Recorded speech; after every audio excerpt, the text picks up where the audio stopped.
Bonjour, bienvenue à Super Humain, la série spéciale d'une grande vie où je vous montre comment transformer votre système immunitaire pour le rendre à toute épreuve. Dans cet épisode, nous allons parler de la phase de récupération.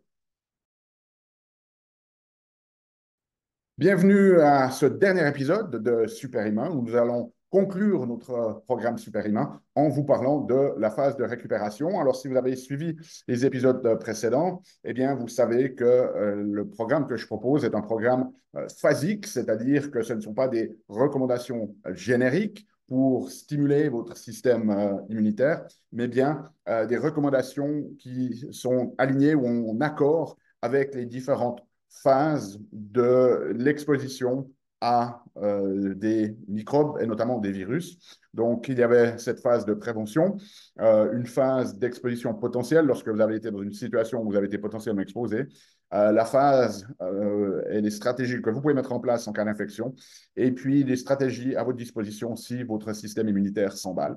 Et aujourd'hui, ce qu'on va faire, c'est qu'on va parler de la récupération parce que la plupart des gens pensent que ben, voilà, une fois que l'infection est passée, tout est bon, hein, je retourne à la normale. Eh bien, ce n'est pas vraiment le cas parce que toute infection est une forme de demande, de challenge pour votre système et ça va avoir possiblement consommé un certain nombre de substances. Et donc, c'est toujours très important de remettre, si vous voulez, votre système à jour parce que si vous ne le faites pas, eh bien, vous êtes potentiellement plus à risque de refaire des épisodes. Et donc, si vous vous souvenez, si vous m'avez suivi, ben, vous savez qu'il y a ces différentes phases et que pour ces différentes phases, on va se baser sur cette stratégie. Et la première, c'est les mesures protectives dans la phase de récupération. Et là, ben, typiquement, de nouveau aussi, c'est juste une problématique, je dirais, locale, individuelle. Vous avez fait une infection comme ça, il n'y a pas nécessairement besoin de mettre ces mesures protectives en place. Par contre, si vous trouvez dans une situation effectivement pandémique, donc où il y a beaucoup de virus qui circulent, ou alors si d'autres membres de votre famille sont malades, eh bien à ce moment-là, vous pouvez continuer les mesures de protection, nettoyage régulier des mains, éviter de vous toucher les yeux et la bouche. Et puis, si vous avez effectivement d'autres membres de la famille avec qui vous interagissez qui sont malades, eh bien, vous pouvez toujours utiliser ce nettoyage à la povidone iodée. J'en ai parlé dans les épisodes précédents. Je vous laisse vous y référer si vous voulez le protocole. Pour les fondamentaux du style de vie, eh bien, repos selon les besoins. Vraiment important de donner la possibilité à votre corps de vraiment bien récupérer. N'hésitez pas à mettre en place des stratégies de relaxation et de méditation. Activité physique à reprendre progressivement selon vos capacités.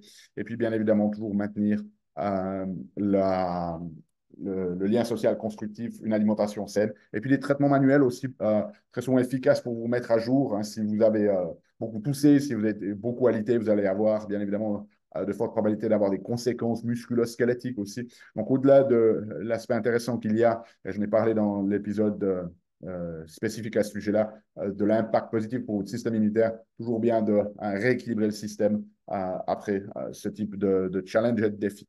Donc, au niveau des fondamentaux, pour ce qui est de l'activité physique, si votre oxygénation est constamment supérieure à 95 si vous utilisez de ces mesures, vous pouvez gentiment reprendre une activité et à l'effort, vous pouvez prendre l'activité si vous êtes capable de passer les deux tests suivants, c'est-à-dire que votre oxygénation ne change pas après avoir fait 40 pas à plat. Et test 2, vous mesurez votre oxygénation au repos, puis immédiatement après avoir fait le plus d'abdominaux possible en 30 secondes. Si votre oxygénation ne change pas, vous êtes prêt à reprendre une activité physique. Si vous ne remplissez pas ces conditions-là, eh bien, contactez un professionnel de la santé avant de reprendre une activité physique. Dans les activités physiques, sur les 4 premières semaines, je recommande néanmoins d'éviter les exercices par intervalle qui sont de haute intensité et qui ont tendance à produire plus d'inflammation au niveau du corps. Vous pouvez par contre prendre 2 à 3 séances hebdomadaires de 15 minutes à 50% de votre rythme cardiaque maximal. Ça, vous le calculez. Vous prenez la formule 220 moins votre âge et puis vous prenez 50% de ce chiffre. Exercice de résistance, une séance par semaine avec 6 à 8 répétitions d'exercices en variant 2 ou 3 exercices différents. Moi, je favoriserais vraiment pour la récupération plutôt des choses légères comme le yoga, le tai chi, le qigong. Et si vous avez eu des difficultés respiratoires, continuez avec un entraînement musculaire respiratoire. Je vous ai montré le protocole dans les épisodes précédents.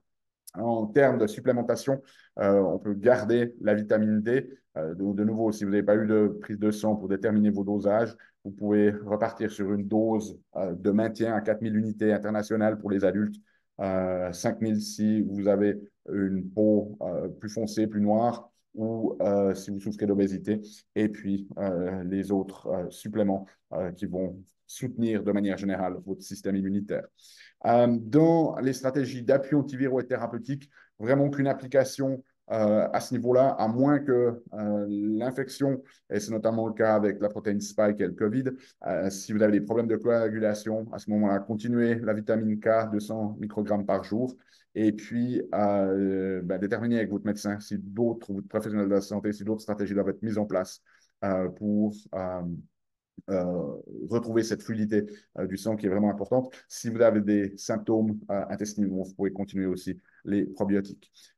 Pour les stimulations des cellules NK, puisqu'on est en phase de récupération, aucune application dans cette phase. La même chose pour le soutien à la réponse TH1, aucune application particulière dans cette phase. Par contre, important de continuer cette phase anti-inflammatoire pour que les tissus puissent vraiment bien se guérir.